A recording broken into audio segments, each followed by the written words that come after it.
Okay, so today was my birthday, and I wake up and I have a message from Banksy saying about the wall in Totterdown, which means I've got to climb Mount Totterdown.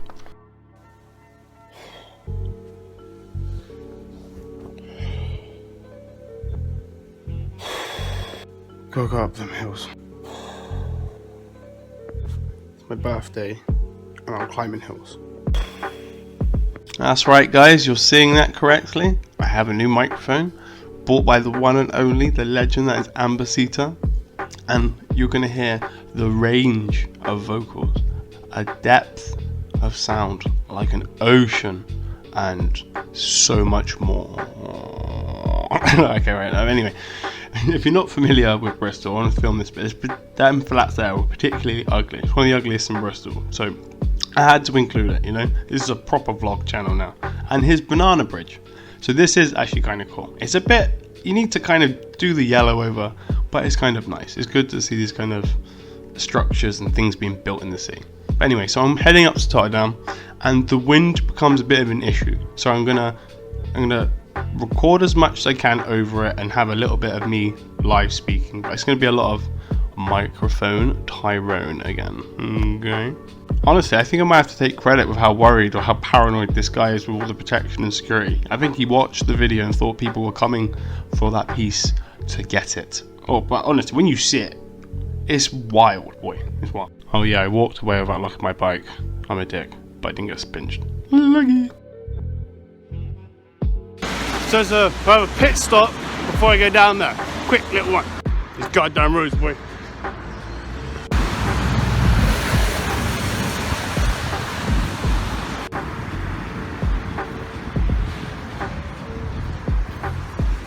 LD.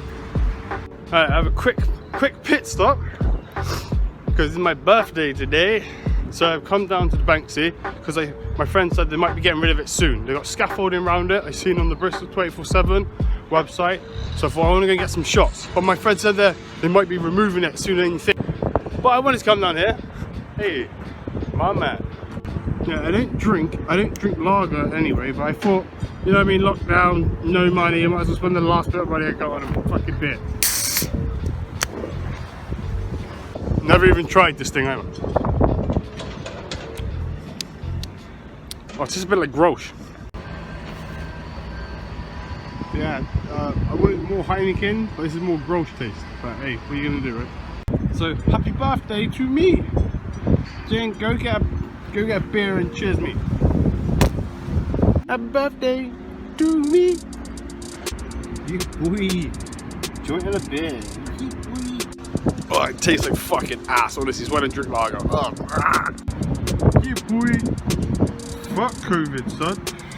So, not gonna lie, that's me after a curry.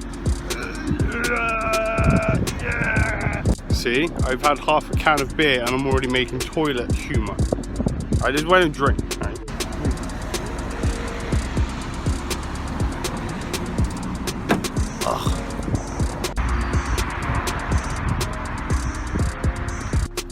And so begins the intrepid hill climb. No, mountain climb. Fucking Mount Totterdown, me. Fucking hell. I don't know how much of a bad idea it was to be drinking lager before going on a hill. Oh, Jesus, what's that Gabascon, boy? Ah, she blow. Look at it, man. It just curls around like a quaver. I can hear noises and I can see people staring, so I don't know what's going on. It's no joke, boys and girls. Oh, I need to be in between. I ain't give a fuck. Okay, I'll watch the videos. Just be in better shape than me.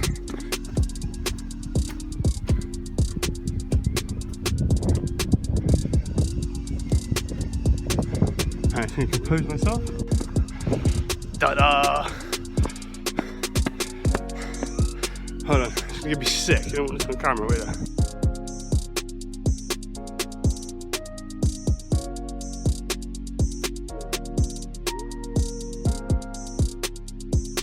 Shout out Steve Coogan or Alan Park. She said she's got a paint marker and she's gonna write on it right now. Gone in with the chrome.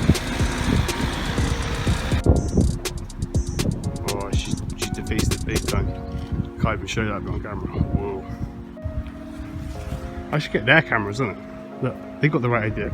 See? Now they're getting the shots of her getting in there.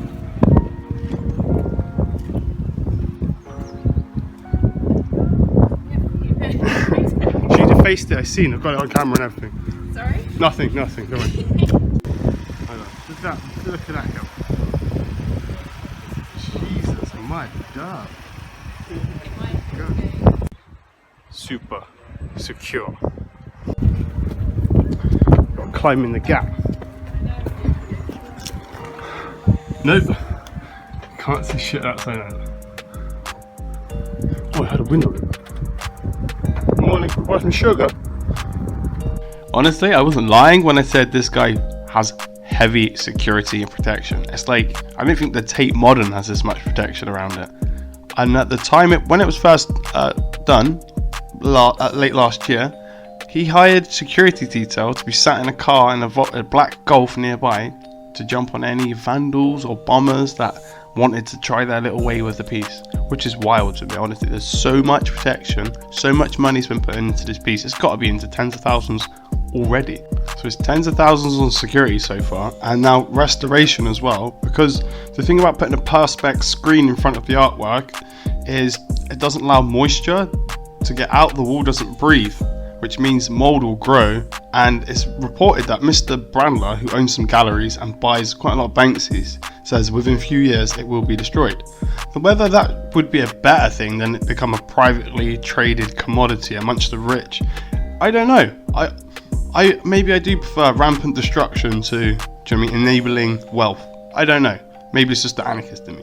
What's odd is Mr. Brandler wouldn't buy the piece on moral grounds, saying she belonged to Bristol, that a Chew should stay in Bristol.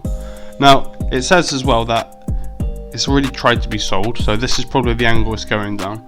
Now, the person who actually owns the piece is the new house owner. So the house was up for sale, and as soon as it was sold, that's when Banksy did the piece Chew on it. I don't think he knew, but that's just the chain of events that happened. So the new owners are the ones that own the piece.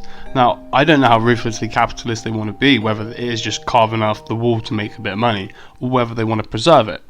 It's going to be a hard one, and they've remained anonymous, which again, it clouds their intentions. And it is a funny one, because if you don't protect it, it will get destroyed, but maybe it's for the best. Because we've got to remember, all these galleries and all these museums that exhibit Banksy's artwork, they aren't with his consent, they're against, quite ironically, obviously, because he doesn't get permission when he does their pieces, so people taking his piece without his permission it's the circle of life, isn't it, essentially? While no parties are getting permission or authorization from other parties, the difference is Banksy's doing this for free, and then the other parties are making money off of Banksy. I'm not saying Banksy doesn't make money, he sells privately, and he makes quite a bit, but still. Okay, there's another thing that did bug me, was the fact that they did put the really blandest bloody advertising space thing above the piece. At least put some street art above it, I might call the number and see how much it costs. That's not a bad idea, right? Give the number a call, get them to put "subscribe to Time Voice" as big as I can, just across the whole banner. Or why doesn't someone just pay to have the picture of her put on the bloody banner, and then everyone gets to see the work? But what I do love about the scaffold banner is you can see Cock wrote quite clearly for most of the time. Or alternatively, I should have brought the spray can and wrote what I'm probably going to use the title of this video and just be like, "Banksy in quarantine." Someone should have done that. Someone should have thought a bit ahead and put a bit of humour into it. If you're going to cover up the Banksy, I think that's the minimum you need to do. Or if you're going to cover up, sell it off privately. That's the very bare minimum you can do.